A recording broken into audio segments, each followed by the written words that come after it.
Pemirsa, pada tanggal 25 Januari 2024, 29 desa kelurahan di Kabupaten Buleleng melaksanakan pelantikan kelompok panitia pemungutan suara KPPS secara serentak.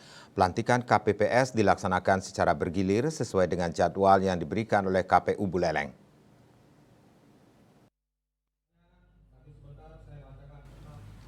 Dari pukul 9 pagi hingga pukul 5 sore, pelantikan dan pengambilan sumpah anggota KPPS dilakukan di masing-masing desa kelurahan secara bergilir yang diawasi oleh KPU dan Bawaslu.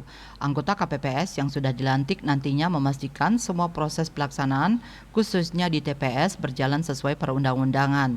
Melakukan pengawasan, panduan, dan tata cara yang harus dilakukan di TPS dan melakukan netralitas. KPPS memastikan bahwa seluruh proses dan tahapan pemungutan dan perhitungan suara pada pemilu tahun 2024 berjalan sesuai peraturan yang ada.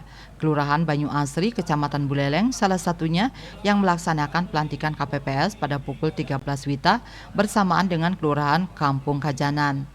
Ketua KPPS Banyu Asri, Madi Susilo, menyatakan sebanyak 189 orang anggota KPPS dari 27 TPS di Kelurahan Banyu Asri yang tersebar di lingkungan Kaje hingga Kau.